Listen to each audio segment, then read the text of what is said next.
آپ لوگ بتاتے نہیں، غلط بات ہے یہ. سب سوتے رہتی ہو تم لوگ بیٹھ کے، کسی کو نہیں معلوم کہ ریکارڈ لگائے کہ نہیں لگائے. لڑکے کتنے اچھے ہیں، میں جیسی کلاس شروع کرتا ہوں مفتی صاحب ریکارڈنگ لگا لیجیے، ریکارڈنگ نہیں لگ ہوئی. آپ لوگ سوتی رہتی ہو سب.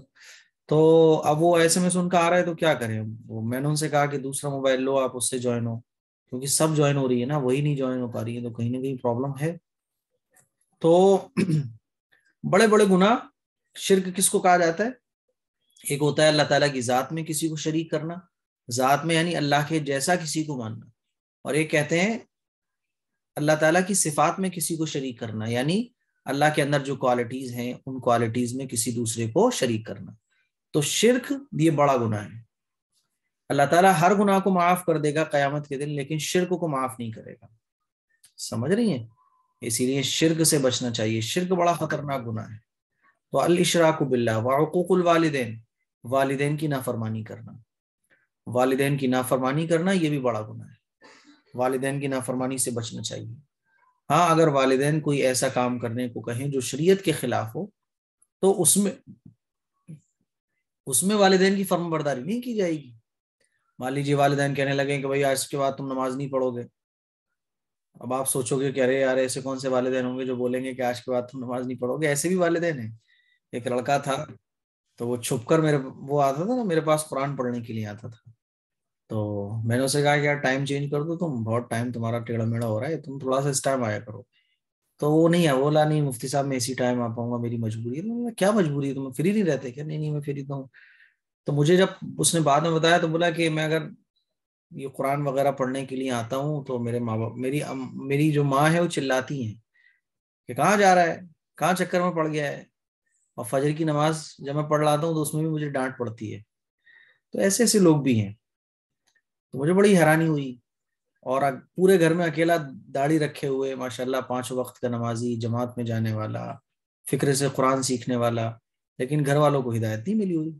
گھر والے کیا ہے کہ کام کرو، بس کام کرو، چپ چاپ گھر میں رہو، بس زیادہ ادھر ادھر جانے کی ضرورت نہیں ہے. تو والدین کی نافرمانی کہاں نہیں کی جائے گی؟ اگر کوئی بات ایسی ہے جو شریعت کے خلاف نہیں ہے تو والدین کی اطاعت فرمانبرداری کرنا ضروری ہے. اور اگر والدین کوئی ایسا کام کرنے کی بول رہے ہیں جس میں اللہ کی نافرمانی ہوتی ہے تو ایسی چیزوں میں والدین کی اطاعت نہیں کی جائے گی. مان لیجیے والدین کہنے لگے کہ نماز پڑھ لینے جاؤ گے آپ، تو اس میں والدین کی فرمانبرداری نہیں کی جائے گی. لیکن والدین کہہ رہے ہوں کہ بیٹا دیکھو وہ لڑکا تمہارے لیے اچھا نہیں ہے، مناسب نہیں ہے، بہتر نہیں ہے، اس لڑکے سے شادی مت کرو، تو پھر لڑکیوں کو چاہیے کہ والدین کی بات مان لیں. ٹھیک ہے. اچھا جب یہ بات نکلی ہے تو ایک بات اور میں آپ لوگوں سے کہہ دوں کہ والدین کی بات ماننے میں بہت سارے فائدے ہیں. ایسا ہو سکتا ہے 1%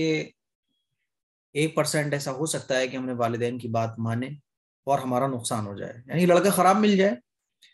لیکن والدین کی بات نہ مان کر اپنی پسند سے شادی کرنے میں نقصان کے جو چانسز ہیں وہ 99% ہیں.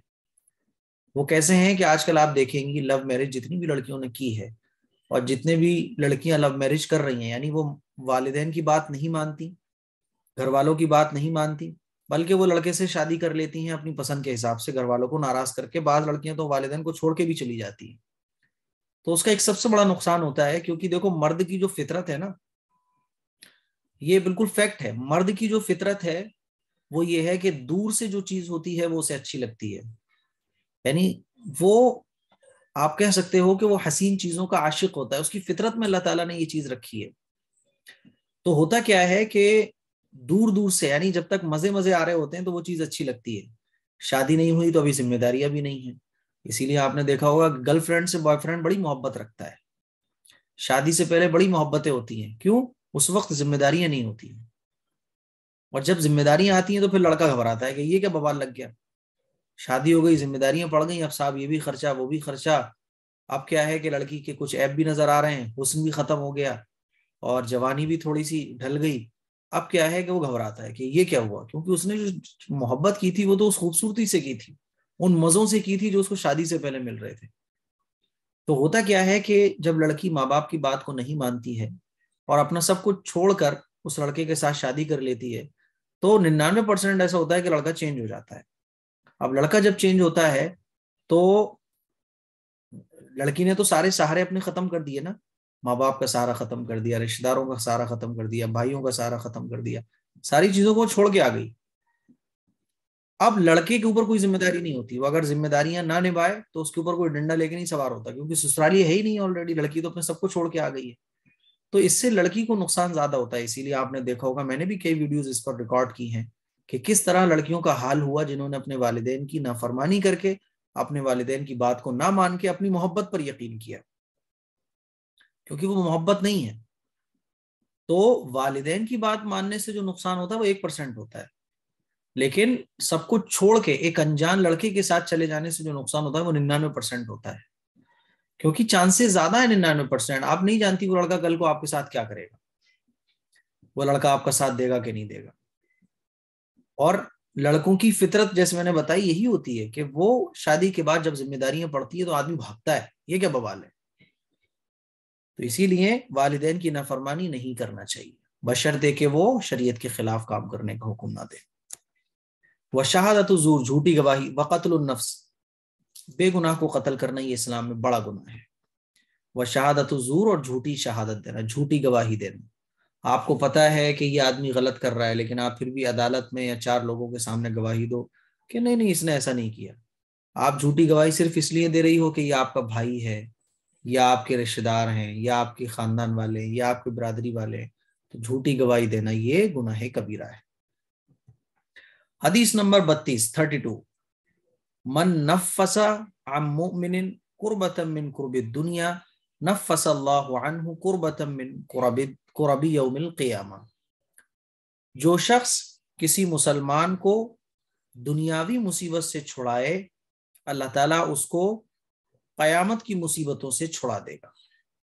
ومن یسر علی معسر یسر اللہ علیہ فی الدنیا والآخرہ، اور جو شخص کسی مفلس غریب پر معاملے میں آسانی کرے، اللہ تعالیٰ اس پر دنیا اور آخرت میں آسانی کرے گا۔ ومن ستر مسلما ومن ستر مسلما سترہ اللہ فی الدنیا والآخرہ، اور جو شخص کسی مسلمان کی پردہ پوشی کرے گا تو اللہ تعالیٰ اس کی پردہ پوشی کرے گا۔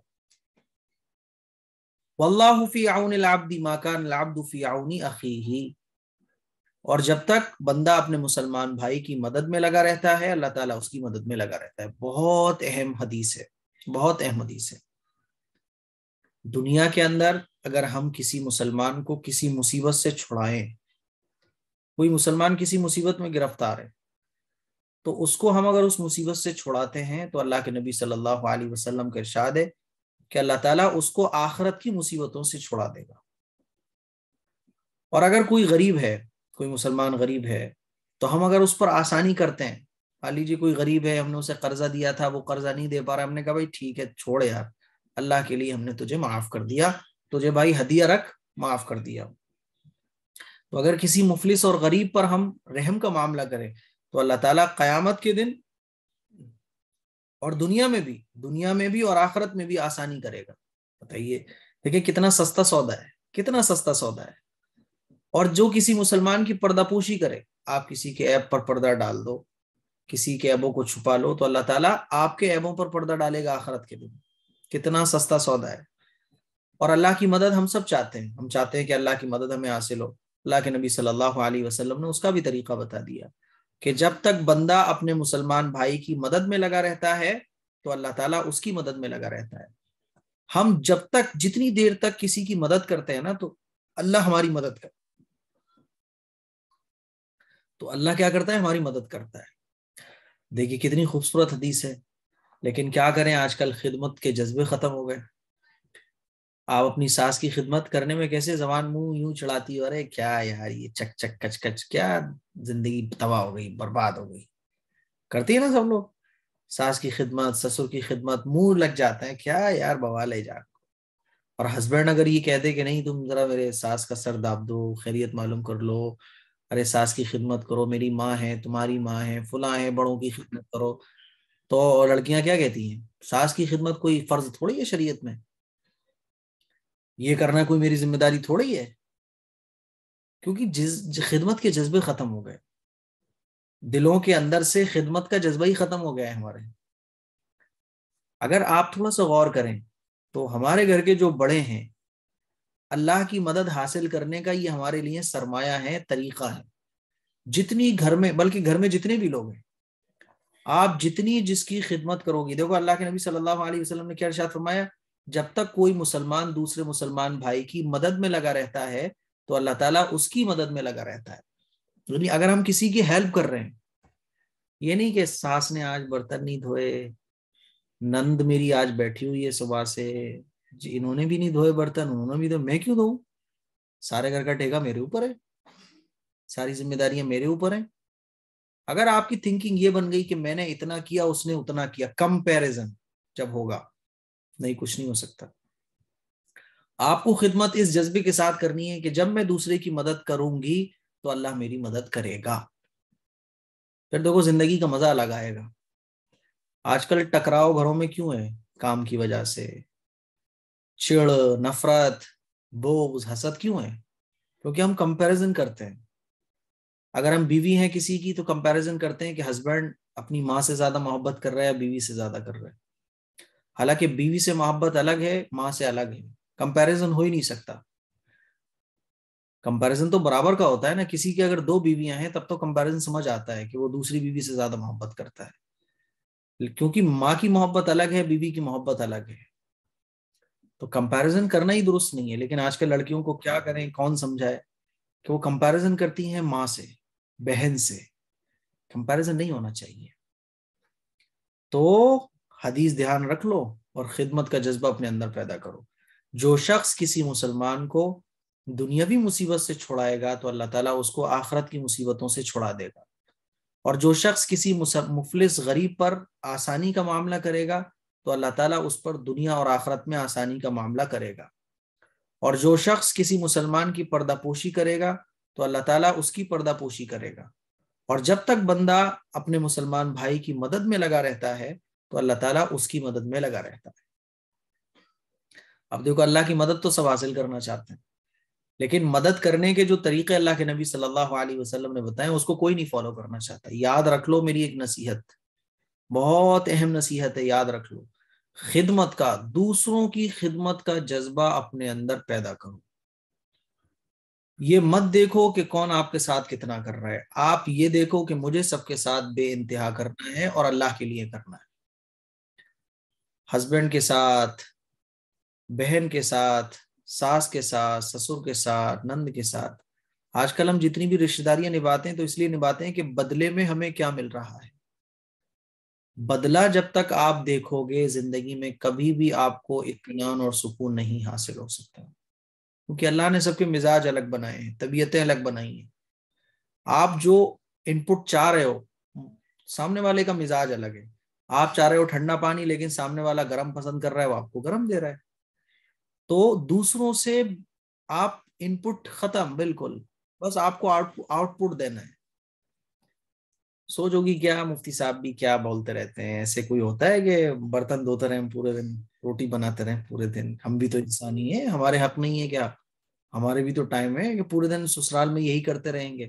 میرے کہنے کا مطلب یہ ہے کہ اگر آپ انٹینشن، اپنا مائنڈ اگر یہ بنا لو گی کہ اس چیز سے اللہ کی مدد آپ کو مل رہی ہے، خدمت سے خدا ملتا ہے، بڑوں کی فرمانبرداری سے، اطاعت سے آپ کو دنیا اور آخرت کی عزتیں ملیں گی، اس حدیث کو اگر آپ سامنے رکھو گی تو پھر یہ چیزیں آپ کو بالکل بھی تکلیف اور ہارٹ نہیں کریں گی. اللہ کرے میری بات آپ کے دل میں اتر جائے. اترتی نہیں ہے، ویسے لوگوں کو سمجھ نہیں آتی یہ باتیں. کہتے ہیں صاحب پرانے قصے ہو گئے، تو پرانے زمانے کی باتیں تھیں. ایک خاتون کا میرے پاس ایک بار کال آیا، بولی کہ ایسے ایسے میرے ہسبینڈ نے فلاں ہیں اور میں کتنے کام کروں، یہ کروں وہ کروں، تو ہمیشہ اپنی امی امی کرتے رہتے ہیں، ماں کرتے رہتے ہیں. تو میں نے ان کو ایک حدیث سنائی.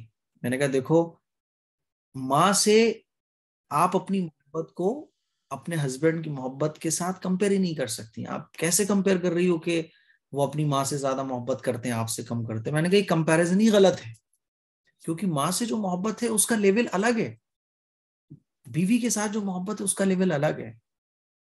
ارے بات سمجھ آ رہی ہے؟ اور یہ چیز آپ لوگ بہت اچھے سے سمجھ پاؤ گی اگر آپ ماں ہو تو آپ سمجھ جاؤ گی کہ اولاد سے جو محبت ہے آپ کی وہ ایک الگ لیول رکھتی ہے، ہسبینڈ سے الگ لیول رکھتی ہے. جیسے میرے ٹیچر، ایک ہی دل میں اللہ تعالیٰ نے محبت کے بہت سارے لیول رکھے ہیں. دیکھو میرے ٹیچر سے میری ان سے محبت الگ ہے، اور باپ میرے والد صاحب ہیں ان سے محبت الگ ہے. میرے جو بچے ہیں ان سے میری محبت الگ ہے، اور جو مدرسے میں پڑھنے والے جو بچے ہیں ان سے محبت الگ ہے. محبت کے لیولز ہیں. فرینڈ سے ہماری محبت الگ قسم کی ہوتی ہے، اور بیوی سے الگ ہوتی ہے، بہن سے الگ ہوتی ہے. بیوی کے ساتھ جو ریلیشن ہوتا ہے وہ آدمی بہن کے ساتھ تو نہیں قائم کر سکتا نا، کیونکہ محبتیں الگ الگ ہیں.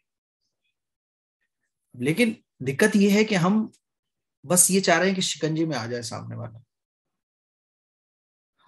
ہاں تو میں کیا بتا رہا تھا، تو میں نے ان کو میں سمجھا رہا تھا، تو بولی نہیں ایسے کیسے، یہ بات وہ بات. میں نے ان کو ایک حدیث سنائی. میں نے کہا دیکھو کہ ماں کا ادب کتنا ہے. میں نے کہا دیکھو اللہ کے نبی صلی اللہ علیہ وسلم نے ایسے شخص کی تعریف فرمائی، واقعہ سنا نے تعریف فرمائی کہ ایک شخص اپنے ماں باپ کی بڑی خدمت کرتا تھا. ایک مرتبہ وہ کام پہ سے دیر میں واپس آیا، تو اس کا معمول یہ تھا کہ وہ پہلے بکریوں کا دودھ دوتا تھا اور اپنے والدین کو پہلے پلاتا تھا، بعد میں اپنے بیوی بچوں کو پلاتا تھا. ایک دن وہ رات میں دیر ہو گئی اس کو، وہ جب گھر واپس آیا تو دیکھا اس نے کہ ماں باپ سو گئے. اس نے دودھ دوہا، لیکن اس کا دل گوارا نہیں کیا کہ وہ پہلے اپنے بیوی بچوں کو دودھ پلائے. تو اور اس کو یہ بھی گوارا نہیں تھا کہ ماں باپ کو سوتے ہوئے سے جگائے. بیوی بچے بھوک سے تڑپ رہے تھے، لیکن اس کے دل نے گوارا نہیں کیا کہ پہلے وہ بیوی بچوں کو دودھ پلا دے. وہ ماں کے سرہانے کھڑا رہا، اور ماں کے سرہانے کھڑا ہو کر وہ ماں باپ کے جاگنے کا انتظار دیکھتا رہا، یہاں تک کہ تہجد کا ٹائم شروع ہو گیا، صبح صادق ہو گئی، بچے بھوک سے سو گئے. تو اللہ کے نبی صلی اللہ علیہ وسلم نے اس واقعے سنانے کے بعد تعریف فرمائی اس شخص کی، اور اس شخص نے اپنے اس عمل کا واسطہ اللہ کو دیا. تو جس غار میں وہ پھنسا ہوا تھا اس غار کا دروازہ کھل گیا. تو میں نے کہا یہ دیکھو، اگر ماں سے محبت اس درجے کی بھی کوئی کر رہا ہے تو اللہ کے نبی صلی اللہ علیہ وسلم اس کو اپریشیٹ کر رہے ہیں کہ بھی بہت اچھا کام کیا. اللہ اس کے اس عمل کی برکت سے غار کا دروازہ کھول رہا ہے جس میں وہ پھنسا ہوا تھا. میں نے کہا آج کل کے ٹائم میں اگر اپنی بیوی بچوں کو کوئی ایسے رلا رہا ہو، بھوک سے وہ تڑپ رہے ہیں، اور وہ کہہ رہا ہو کہ نہیں بھیا پہلے تو میں اپنی امی کو کھانا کھلاؤں گا، تو ایسی بیوی پہلے تو کیس درج کرائے گی، اور دنیا والے کہیں گے کیسا ظالم ہسبینڈ ہے، اور طرح طرح کی باتیں لوگ اس کو کہیں گے. تو بولی کہ وہ تو پرانے زمانے کی باتیں تھی. تو میں نے ان سے کہا میری بہن پرانے زمانے کی نہیں تھی، یہ اللہ کے نبی صلی اللہ علیہ وسلم کی حدیث ہے. بہرحال انہوں نے سمجھا بات کو، کہا ٹھیک ہے بہتر ہے، لیکن وہ دل سے نہیں سمجھا. تو بڑا مشکل ہے آج کل اپنے دل کو بڑا کرنا. یہ میں باتیں آپ لوگوں کو اس لیے سمجھا رہا ہوں تاکہ آنے والے وقت میں آپ کو یہ چیزیں آسان لگیں. اصل میں دقت یہ ہوتی ہے کہ آج کل ہم لوگوں کی تربیت نہیں ہوتی. ہم لوگ ایجوکیشن تو حاصل کرتے ہیں لیکن تربیت نہیں ہوتی ہماری. چلیے خیر، حدیث نمبر 23، حدیث نمبر 33، کل بدعت ضلالہ، ہر ایک بدعت گمراہی ہے. بدعت کہتے ہیں وہ چیز، دیکھو بدعت کہتے ہیں وہ چیز جو دین کے اندر نہ ہو. یعنی رسول اللہ صلی اللہ علیہ وسلم سے محبت کرنا اسی طریقے پر جس طریقے پر حضور نے بیان کیا ہے. یہ تو ہے سنت.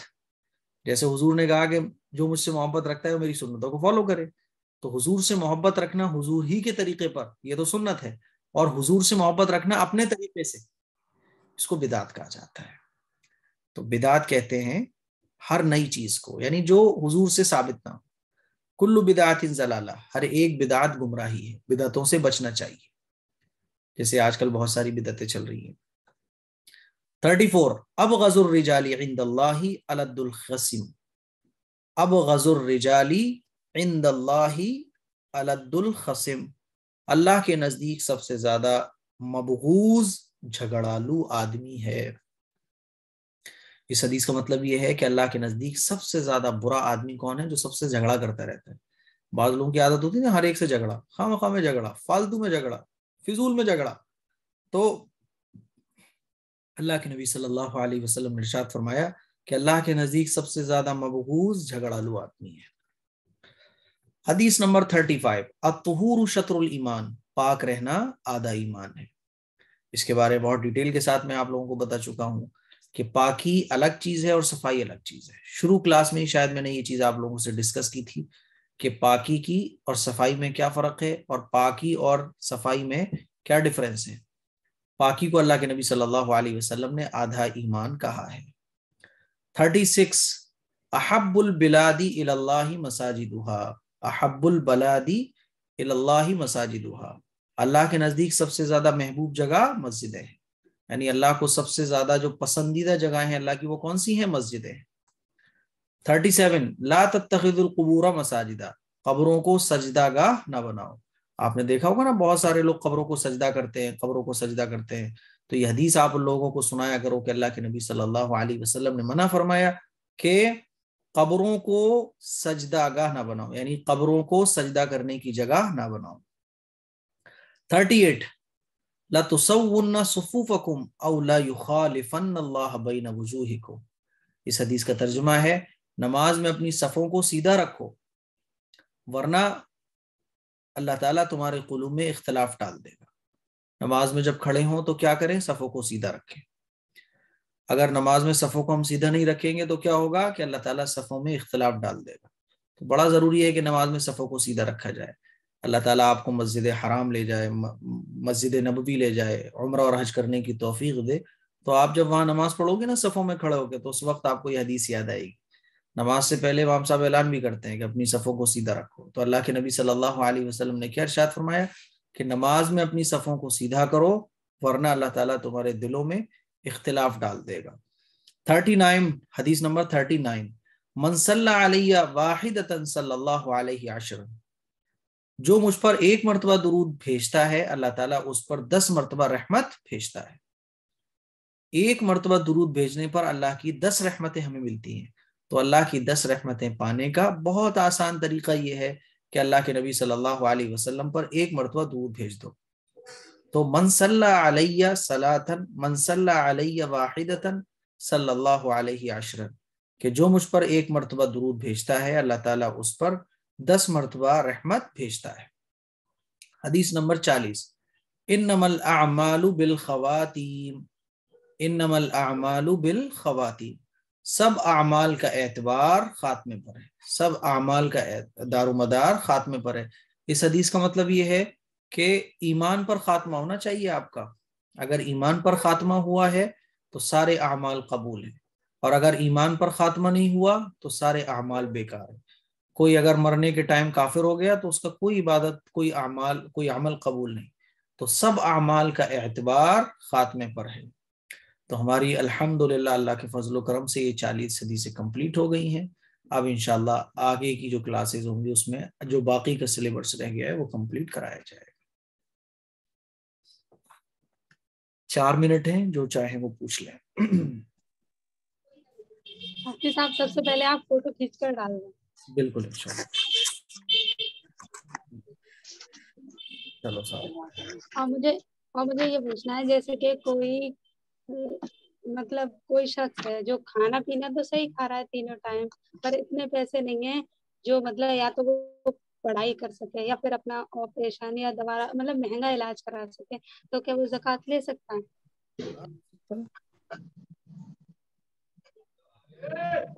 اگر وہ زکوٰۃ کا مستحق ہے تو لے سکتا ہے۔ نہیں، ویسے کھانا پینا تو صحیح چل رہا ہے، جیسے تینوں ٹائم دال جو وہ چل زکوٰۃ رہی ہے۔ دال روٹی سے مطلب نہیں ہے، جو زکوٰۃ کا مستحق ہے وہ زکوٰۃ لے سکتا ہے۔ اب زکوٰۃ کا مستحق کون ہے یوٹیوب پہ سرچ کیجیے آپ، زکوٰۃ کون لے سکتا ہے اے ایم قاسمی، تو وہ مسئلہ پورا دیکھیے، سمجھ آ جائے گا۔ مفتی صاحب کسی پاس اتنا زیور اور تو نہیں ہے لیکن اس کا خود کا گھر ہے۔ جو میں نے آپ کو بتایا وہ دیکھیے آپ پہلے کہ زکوٰۃ کون لے سکتا ہے اے ایم قاسمی، جب نہ سمجھ آئے تو پھر دوبارہ یہ سوال کیجیے گا۔ مفتی صاحب مجھے یہ پوچھنا ہے کہ دیور موت ہے تو پھر بہنوئی کیا ہے؟ بہنوئی بھی موت بچا جا سکتا۔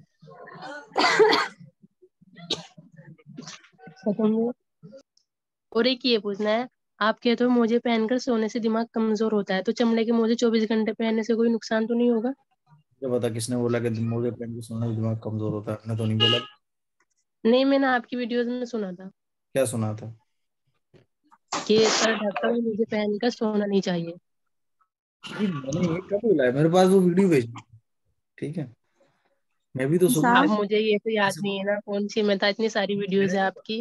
میں نے نہیں بولا یہ، میں نے بولا کہ کوئی نہیں سونا چاہے تو نہیں سو سکتا ہے، یہ نہیں بولا میں نے کہ سونا نہیں چاہیے۔ یہ کیا بات رہی؟ شاید مفتی صاحب آپ نے اس میں بتایا تھا حکیم لقمان کے نسخوں میں، شاید اس میں ایک ویڈیو میں تھا، اس میں نسخوں میں بتا رہے تھے یہ تھا موزے پہن کے نہیں سونا چاہیے، یہ ہم لوگوں نے سنی مفتی صاحب۔ وہ گرمیوں کا ہوگا، سردیوں کا نہیں ہوگا، گرمیوں میں کوئی سیوا پاگل ہو جائے گا۔ اور سر ڈھک کے سونا نہیں چاہیے، دماغ کمزور ہو جاتا ہے، یہ سب اسی میں تھا۔ وہ گرمیوں کے لیے ہوگا، سردیوں میں تھوڑی نہ ہوگا، سردیوں میں آدمی ویسے لحاف اوڑھ کے پورا سوتا ہے، موزوں سے زیادہ خطرناک چیز اوڑھ لیتا ہے۔ تو آپ یہ بھی تو دیکھا کرو کہ اگر کوئی چیز مفتی صاحب بول رہے ہیں تو گرمی سے متعلق ہو سکتی ہے، وہ سردی سے متعلق ہو سکتی ہے، گرمی سے متعلق ہو سکتی ہے، تھوڑا سا مائنڈ یوز کیا کرو۔ اب سردی میں آلریڈی 5-10 کلو کا سے روئی کا بھرا ہوا لحاف اوڑھ گیا تو موزے اور کور کر کے نہیں سو سکتے، وہ گرمیوں کی بات ہوگی۔ مفتی صاحب کسی کی مدد جیسے ہم کرتے ہیں تو دل میں تو یہ ہے کہ بس اللہ تیرے لیے ہے، چھپ کے کرنے کی کوشش کرتے ہیں، لیکن کوئی جانا اور پھر ایسا اچھا بھی لگتا ہے، دل کو اچھا لگتا ہے کہ ہاں یہ مطلب تعریف کر رہا ہے، لیکن دل میں ڈر بھی رہتا ہے کہ اللہ کہیں دکھاوا نہ ہو جائے، تو وہ کیا یہ دکھاوا ہوگا؟ اگر تعریف کرے تو بول دو دل اللہ کی مرضی ہے کہ اللہ میرے اچھے کاموں کے بدلے مجھے تعریف دلائے، اللہ کا ہے، بس سمپل ہے۔ جی مفتی صاحب دل میں تو یہ رہتا اللہ دکھاوے سے ہیلو، بچا، السلام اچھا بھی علیکم۔ لگتا، بس وہی ڈر لگتا رہتا ہے۔ کوئی دقت ہیلو، السلام علیکم مفتی صاحب مفتی شکریہ۔ صاحب۔ جی وعلیکم السلام۔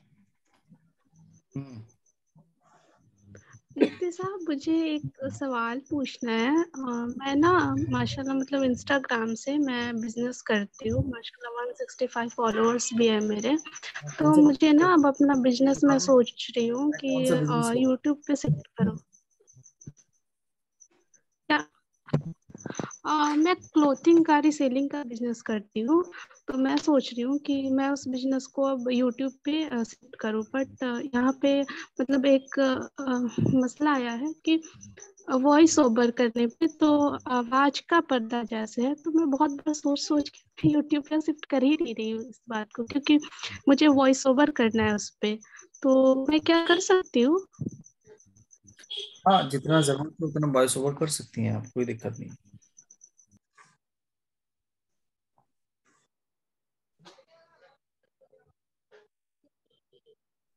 مفتی صاحب آپ میرا خواب کا تعبیر بتا دیں۔